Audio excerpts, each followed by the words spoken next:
apesar de alguns cartazes trazerem né destra, né sinistra, siamo italiani, eu gostaria aqui de trazer uma mensagem predominantemente política, porque o que significa isso? Beber água? Vai na boca. Vai na boca que eu tô só se eu deixar ficar porra. Que é uma mensagem política, porque esse momento é um momento político. Não nos enganemos de que nós podemos colocar a política fora dessa situação, né? Então, claro que todos nós aqui podemos ter as nossas opiniões políticas, nossas preferências, e eu sei que é algo bastante diverso. Porém, nessa situação em que nós nos encontramos hoje, com o decreto da vergonha, nós temos que ter consciência de que grupo político teve a coragem de fazer esse decreto. Eu venho dizendo há anos que essa questão da nacionalidade italiana para os descendentes é algo que vem sendo atacado um pouco aqui, um pouco ali, por todos os grupos políticos. Porém, eu jamais poderia imaginar que nós seríamos alvo de tamanha violência, de tamanha truculência, de tamanha campanha de desinformação, campanha de difamação que vem sendo feita contra nós nos meios italianos. Porém, o grupo político que fez isso é o grupo da direita italiana. E nós temos que ter ciência disso.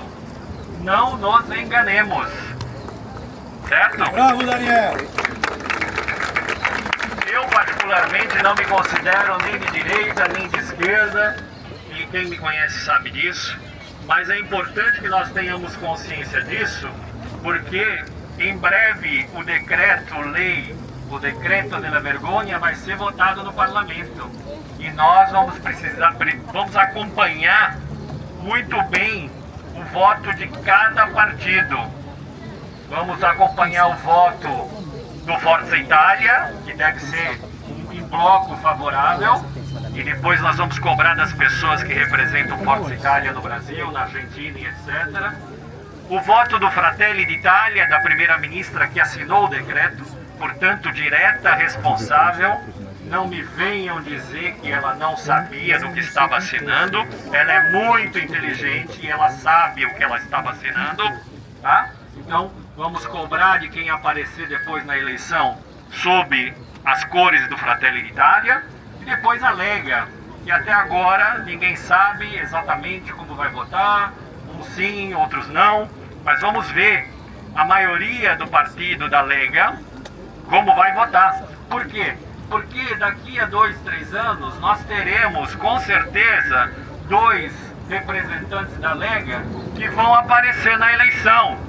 E ficam aparecendo em tudo quanto é lugar, no Danilo Gentili, nas coisas, porque tem dinheiro. Mas eles, se a Lega votar a favor desse decreto, têm que ser cobrados. Não imaginem que eles não sabem do que estão fazendo. Então é muito importante que nós tenhamos isso bastante claro, ok? Eu mesmo aqui faço parte de um movimento que é o MAIE, e o MAIE ainda está no governo, mas eu vou cobrar do MAIE que, se o decreto for aprovado, que saia do governo, porque senão eu saio do MAIE. Certo? Boa, Daniel! Então, esse é o recado, porque nós temos que ser fiéis com as nossas palavras, com os nossos ideais, e não são partidos que são maiores que eles. E nós aqui como comunidade, nós temos que espalhar isso para todos. Nós nas eleições temos que cobrar depois daqueles que foram cúmplices desse decreto da vergonha. Porque é sim algo político, é uma manifestação política. Eu entendo para as pessoas que são mais de direita que é difícil aceitar, porque é uma traição que foi cometida contra nós. Mas as pessoas de direita podem continuar sendo de direita, mas tem que responsabilizar aqueles que são os autores do decreto da vergonha. Tá? Então eu gostaria de deixar muito claro isso daqui, porque nós não podemos esquecer, não dimenticheremo mai, entendeu? Nós não vamos esquecer nunca o que foi dito contra nós. Lembrem-se da conferência de imprensa do ministro Antônio Tajani, quase 20 minutos nos difamando, acabando com a nossa história. O Antônio Tajani não deveria ter a coragem de nunca mais pisar na América do Sul. Nunca mais. Porque é um traidor da confiança que nós demos nele.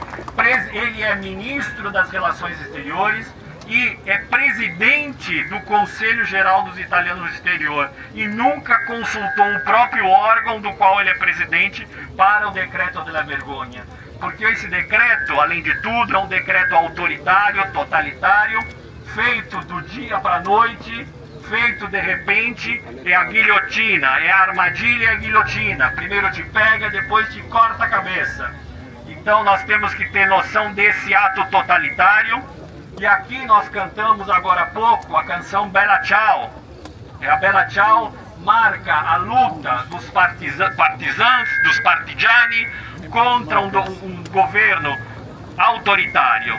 E nós temos que ter essa ideia porque foi esse governo autoritário e fascista, por exemplo, que retirou, anulou a cidadania dos cidadãos italianos de fé judaica. Nós não podemos esquecer, é a mesma coisa que eles estão fazendo agora. O que fizeram com os italianos de fé judaica, estão fazendo com os italianos no mundo. E nós não podemos esquecer. E a penúltima coisa, eu tenho fé nas nossas cortes superiores e tenho quase certeza, não quero ter toda, mas eu quero ter quase certeza que nós teremos a resposta, se não no parlamento, que deveria ser essa casa que derrubaria esse decreto, mas infelizmente não tenho essa esperança, mas nas nossas cortes eu tenho esperança. Então não podemos desistir, temos que ir até o fim. Tá? Muito, muito obrigado por todos. Bravo!